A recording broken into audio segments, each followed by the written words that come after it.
So Tom Crawford and George Beard are now going to talk about their thoughts in relation to police history and crime, bearing in mind that they have studied these topics at university level relatively recently. Thank you. Yeah, thank you very much, Helen. Thank you, everyone. If you could start the timer now, Tom, we'll try and keep it to 10 minutes for you guys. So our presentation today is about police history and how it's taught in schools. We'll be focusing on 1829 onwards, as that was the year that the Police Act was introduced by Sir Robert Peel. So that's kind of quite a good historical moment, kind of landmark moment, because from that moment forwards, they created the Metropolitan Police. Before this, law enforcement was a lot more disorganized. We'll go into this a bit later. Was a lot more disorganized. So this led to the creation of the Metropolitan Police. The presentation is going to be useful predominantly for people who are teaching GCSE, as it crops up on the change and continuity crime and punishment topic. And if you're teaching the Whitechapel historical environment study is particularly relevant, especially if you're looking at Jack the Ripper. Some of the problems we'll cover are quite hard to avoid if you don't have sufficient background knowledge. And some of the points are overlooked in order to fit the exam content into quite a limited timetable. What our aim is to address these points so that you're aware of any potential misconceptions that people can make, and so that you can make the professional judgments as teachers on how you think best to address them. And we'll give some suggestions as to how you might want to do that. So first thing first, everyone, just to get you ready for learning, we have a quick bell work activity. So if you can write down as many bullet points as you can about police history in 1 minute, just 1 minute. And then Tom will let us know when that minute has gone, and we'll see how much everyone kind of, just to get an idea of your own background, hinterland knowledge about police history.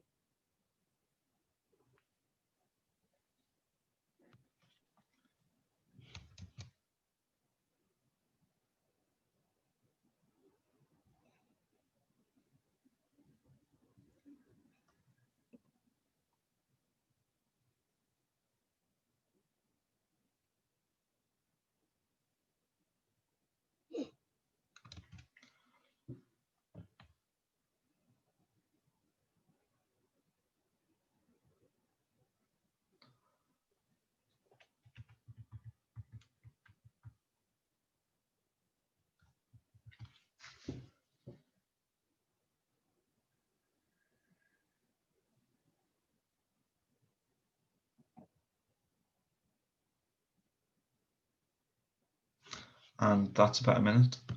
So once we finish this presentation, what we do is we'd invite you to re-examine your notes, look back through them, and see if there's anything, any sort of assumptions that you've made, anything that you've got written down that actually, you might think could be better reworded as a result of, going through this presentation and then maybe reading something on it, or, if there's any new information that perhaps you hadn't considered, you didn't know, a new angle to teaching history, police history that you'd not considered before.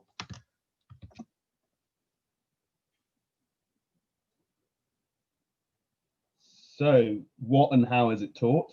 So as we mentioned during the introduction, police history is taught primarily at GCSE in the crime and punishment topic. It's relevant as students can look at law and order in a thematic way across time, and in the Whitechapel topic, students look at the activities H division in Whitechapel, so that's the division of police in Whitechapel, and the wider functions of the Metropolitan Police under two commissioners, specifically the two commissioners, Edmund Henderson, who served from 1869 to 1886, and Charles Warren, who was after Henderson, 1886 to 1888. So that's a smaller view of kind of Whitechapel, but it is still police history. The Metropolitan Police was the brainchild of Sir Robert Peel, who was the Home Secretary at the time. Before the creation of the Met, law enforcement in London was carried out by the Bow Street Runners. The Bow Street Runners were set up by the Fielden brothers, who were also magistrates in London. The newly created Metropolitan Police had 3,200 men who were wearing uniform, and the idea of an organised police force began to expand across the country. So in 1835, a new law allowed police forces to be set up in different towns, By 1839, all of England's counties were allowed to too. And by 1842, the first detective force was set up in London to investigate and solve crimes. And then by 1856, it became compulsory for all towns and counties to have a police force, and they were widely respected by the public. So in our handout, there should be a link to a revision guide. We found this, it's a quite comprehensive revision guide. So it contains kind of the knowledge, the basic knowledge, the spec, and some revision stuff for the crime and punishment topic. And it's really useful, and I'd recommend, if you're ever teaching the topic, it's a really good resource to get through. Police history has many nuances which are often missed by the way in which it's taught in schools. So we've identified 4 main problems that we believe should be avoided when discussing the police in schools. So the first one is a belief that sort of, to steal a phrase that was around this time last year, that the police were oven ready when they were formed. Secondly, a view of policing which focuses too much on the Met. Thirdly, a view of policing which, when you look at policing in the UK, it's often too Anglo-centric, so only focuses on England. And then finally, a history of policing which fails to address the empire and how, Britain exported ideas of policing, and that's something that's not often considered. Yeah, we think it's unreasonable to expect any teacher to be able to deliver a full sequence of lessons on imperial policing while also teaching a GCSE. But these pieces of knowledge can be embedded into lessons, even if it's just as a quick thing to point out or an observation to make for 2 minutes at the end of the lesson. If you want to read any more about this in detail, then our handout has some of the academic reading we did for this, and also that revision guide and some sources as well. So on to oven-ready policing. So when the Metropolitan Police came into existence in 1829, it wasn't a well-oiled machine. Despite this, it can be easy to assume when you're learning about it as a student, or even as a teacher when you're teaching it, just to go with an underlying subconscious assumption that when they came into foundation, they were a well-oiled machine. That the Metropolitan Police in 1829 were quite similar to the Metropolitan Police that we have now. Yeah, the police force which we see today is the product of a slow process of centralisation and in response to societal pressures. So Tim Newburn and Robert Rayner argue that the police capacity to control crime is inherently limited by the deep roots of policing problems and wider social, political, economic and cultural processes. So the police of 1829 had to contend with widespread poverty, communities which didn't trust them, and a lot of trial and error to discover what worked best for them. Police commissioners like Charles Warren were from a military background, and when Warren used too much brutality to put down a protest in Trafalgar Square, this only reinforced people's perceptions that the police's purpose was to be the government's domestic army. If our students believe that the police were much the same from 1829 all the way throughout the period that they study, with the only changing factors being the extent of brutality and corruption, they are missing a crucial nuance in the history of the police, which is that they adapt to their surroundings, and that they have adapted throughout their livelihood, I guess, as a organization. So how do we fix this? As history teachers, how do we make sure that we address this misconception as students? One solution is you can bring in relevant primary source material. So the police commissioners of the Met had to report to the Home Secretary each year, and these reports have been made public. The use of a primary source showing the inner workings of policing could be valuable to show what the police were reacting to and what they were responsible for in these periods. It allows students to discover how the incumbent police commissioner felt the police were doing each year and any of the factors which were relevant enough to be noted that might have helped or hindered police operations. Another way we can be sure to address this is simply just by stating it quite clearly and explicitly, making sure that students are aware that the police weren't a well-oiled machine when they first came into being, and that actually there was a lot of work involved to develop the Met that we saw in 1829 into the Met which we saw today. So onto a view of policing which focuses only on the Met, kind of this London centrism that police history can have, and certainly even in the academic field. Even on, looking at this slide, I've just put up a few of the badges that we would see in Yorkshire, and the picture isn't as clear as one police force for one area even. Yorkshire has Humberside Police, North Yorkshire Police, South Yorkshire Police and West Yorkshire Police. So each area is divided up. And it's clear that the London Metropolitan Police Force is not the only police force in England. It's ill-advised to say that the Whitechapel topic teaches about police history, and it would be more accurate to say it teaches about police history in London. Local police forces varied from location to location. As we can see here, they all have different badges, they'll have different ways of doing things, different processes, particularly early on. And there's this disjunction between national policy and local practice throughout police history and throughout the country. As mentioned previously, the police often develop due to external pressures. So each area would have different pressures shaping their policing.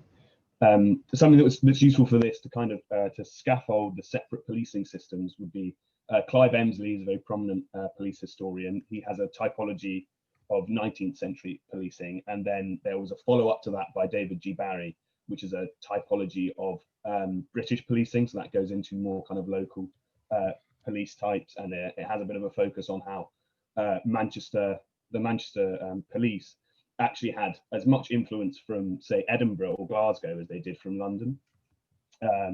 So it's a complicated picture. This picture of local policing. It's not just as clear as the London Metropolitan Police was adapted and adopted everywhere.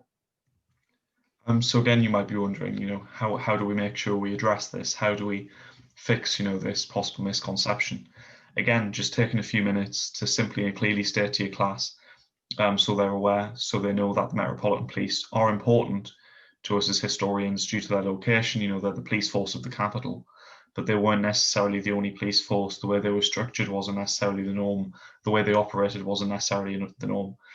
Depending on your time and flexibility, obviously you'll be limited as to trying to teach exam content. But if you have that time, if you have that flexibility, it might be worthwhile for your class to spend some time one lesson looking at a specific police force that wasn't London. Reading that could be helpful to get a positive idea. One of the things we'd suggest is The Police and People, Gambling in Salford, 1900 to 1913, which is by Andrew Davies. And don't feel the need to write that down instantly. All of this is listed on the handout, which is on the G Drive. Alternatively, going on to our next topic, you can always look at the history of Irish policing too.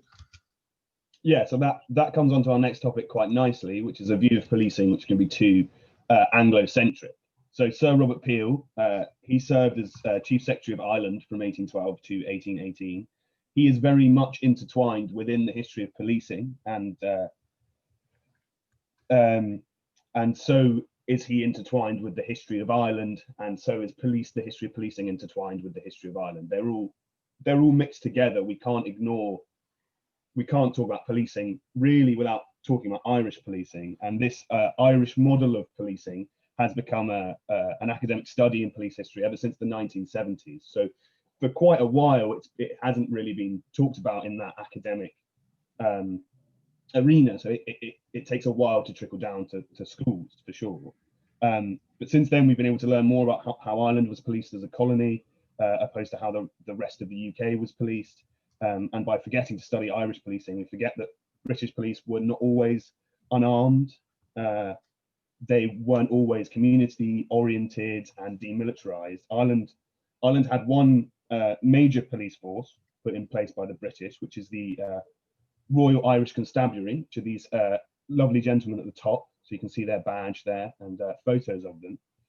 And they policed Ireland from 1822 to 1922. So 1922 was Ireland obviously put in place its own police from then. So that's the Garda that we see now. And they were an armed police force, which hopefully you can infer from the photo. They have guns.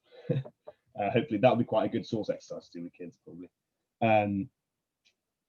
Yeah, and they were an armed police force. They served in barracks and weren't recruited locally. So we can't allow students to assume that the Peelite model of policing was applied universally across the UK. Otherwise, this erases a major part of Irish history. It's also worth noting, just so you're equipped with the facts, the RIC was the major leading police force in Ireland, but it wasn't the only one. So there was the Dublin Metropolitan Police, which was closely modelled on the London Met. That was also existed, but it's important to be aware it existed, but also to be aware that while the Met was, the main police force of London, the Met's equivalent in Ireland, the Dublin Met, that wasn't the main police force of Ireland. The armed RIC was. So if you look at sort of the difference in which the different roles an armed police force has played in sort of England and London specifically, and then in Ireland, with the RIC being armed, that sort of is a good sort of contrast between the two of them. Yeah, not a lot has been written about the Dublin Metropolitan Police as well in comparison to the RIC. So they're at the bottom there, if you can see their badge and the photo. But a lot has been written now about Irish policing, mostly about the RIC, by W.J. Lowe, who's a very prominent historian in the topic. And reading his articles will be helpful to build the knowledge around this area. It's one of the ways to one of the hard things about solving this in classrooms is that the academic background is not quite as strong as it could be, but W.J. Lowe is certainly a very good starting point as a historian to read some of his articles, to learn more about the RIC. And again, some kind of more specific targeted activities to maybe do. You would have to, first of all, you'd have to make the crucial distinction between the kind of state community, the state civilian community policing we see in London, and the paramilitary and discipline force established in Ireland. So a kind of comparative approach in a lesson may be a good way to address this, as Tom said earlier, because it's such a good comparison between how we policed London, which in Whitechapel is seen as quite dangerous and violent, but comparatively Ireland is policed by an armed foreign police force in essence, compared to London, which is kind of a more policing by consent, community-led, friendlier police force as such. So moving on from that, Britain had an empire. We've talked about empire earlier on in the day, and obviously, if sort of invading colonial power takes you over, a lot of local citizens are not going to be happy about that. So what had to be created by the British Empire were imperial police forces. Local policing in England developed to respond to specific challenges. So did imperial policing. So, for example, the Mounties in Canada, historians say that the Mounties were originally based on the RIC, but they had to respond to different crimes, for example, to what the imperial police force in India would have had to respond to. And it's a lot more complex than just the police were going against criminals. The police force were designed to enforce the law against criminals in imperial colonies. It was a bit more complex than that. Yeah, that's another crucial difference in empire policing and policing in Britain is that most British police forces have developed from the London Met, the London Metropolitan model of policing, whilst the policing in the empire, there is a consensus now, and obviously some historians contest this, but there's a kind of general consensus that the empire policing developed from this Irish model. So it's kind of crucial to our understanding of the wider picture of empire policing to understand the Irish model of policing and the RIC. There's luckily been a journal written all about empire policing, edited by David Anderson and I think it's called David as well, David Killingray maybe, might be called something else. And that article is on that handout as well. And this is a very useful resource for getting some knowledge about empire policing. And it would also, because there's so many, it's wonderful in that it just talks about lots of different police forces. So it would be quite good to do a kind of, for this topic, to address this in the classroom, maybe an interruption of some kind, just to talk about a specific police force. But we think this, because each police force is obviously grown by its own context, it would be more valuable if they were placed into context. So two suggestions we thought of were potentially the RIC during the Great Famine, which W.J. Lowe wrote a good article on that topic, and potentially something like Toronto Police, the first police in 19th century British North America. So a kind of case study on a specific police force in the empire, the challenges they faced, the context they were in, again, kind of maybe comparatively to the London Met, would be useful for students here, just to get an awareness of this nuance. So to conclude, police history is, like the vast majority of history, filled and crammed with nuances and details. And the aim of the presentation was to equip you with the knowledge to begin to address and understand these nuances. As I'm sure we all sadly know from our own experience, we don't have 25 hours of history lessons per week to teach each student. So it'll be impossible to teach all of the topics that we've covered with the extent, depth, and detail that they deserve in order to get an understanding. But hopefully this talk has given you the knowledge, skills, and confidence to be able to point out inaccuracies or wrongful assumptions which students might make when they ask questions, or to allow you to make interesting points and observations when you're delivering the lessons. It's important that students should have a better understanding of the police. And some people have said that Britain is the greatest policing nation of all, and it's important that students are able to understand that interpretation and challenge that if they'd like. And then students should be able to form their own fully supported opinion on our police legacy, not just in England, but wider across Britain, and then wider across the world and the empire from that. So, does anyone have any questions? Any immediate questions from people right now? Yeah, I've got a question. Hello. So I'm actually teaching this topic right now. We've just finished Crime and Punishment, and I'm moving on to Whitechapel. I'm starting it next week. But I know that you were trying to say to integrate it into the sequence or whatever. But how would you go about doing that? Because I've got 10 45-minute lessons to get through the whole GCSE topic.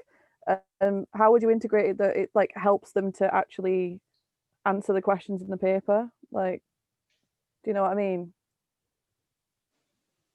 Yeah, that's my question. I think it's that's a very good question.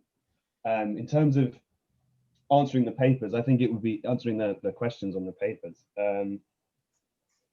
In terms, obviously, that's we've addressed that. It's difficult to try and do everything to cover police history and also jump through the hoops set by the GCSE spec, because they do have to know the specific evidence about Whitechapel. But I think with Whitechapel, if there isn't a huge amount of time, it could be useful just a discussion of local police forces is all it really needs. The ideal is that you could fit in all this stuff about Empire and Ireland and whatever, but just kind of an awareness that the London Met isn't the only police force, and that Whitechapel, I know it's an in-depth study into Whitechapel, so bringing in another aspect may confuse students, but just as we said, maybe all it takes is a 2-minute thing, just saying obviously the London Metropolitan Police aren't the only police force, so that it doesn't interrupt their GCSE work, but it just kind of gives them an awareness that the topic is a bit more complicated than it may seem. I hope that answers it. I think as well as that, obviously we addressed that it is going to be very difficult to wrap that round in order to delivering it explicitly to students. Sometimes it might just be making a point or responding to a question, but also, I know some schools run extracurricular history clubs, for example, and the pitch for them sometimes are, what the exam boards don't teach you. So actually, if you had a Year 10 history club while you were delivering a Whitechapel or a Crime and Punishment unit, that might be, worthwhile, given the extracurricular knowledge, which, doesn't help with the exam questions, but, helps their understanding of crime and punishment as a topic, beyond just an exam topic, but as a topic in an area of history. So, it's seeing if that can be not necessarily incorporated in the classroom, but in more extracurricular ways might be useful. Thank you. Fantastic. That was a really interesting and nuanced presentation, and I think will be very, very helpful to colleagues who are picking this up, having not studied it themselves. That's really, really useful. And I would link into the work that Hammond's done and Hill has done as well, in terms of, we know that better answers at GCSE, more secure answers, more reliable performance at GCSE comes from having a really deep understanding of the concepts and issues, and that comes from wider history, not just entire focus on uniquely on GCSE questions. So I think that's really important, as well as the wider issue that we have, that this is about a history education, not just about the passing the exams, and also indeed a much wider education, as you brought out, because what struck me was the issues there about accountable power that are behind policing. And these are extremely important debates for society today, aren't they? Those issues of consent and the accountability of power, the importance of policing for society, and the problems, for example, of a disaggregated police force in Yorkshire that were caused, for example, at the time of the Yorkshire Ripper, because the police forces were fragmented. And yet, conversely, the massive problems that happen if you've got too centralised a police force in terms of keeping that power accountable, and some of the abuses we have seen proven against the Metropolitan Police in their time, and certainly in relation to the Irish story. And I thought you brought all that out extremely clearly. So thank you very much indeed.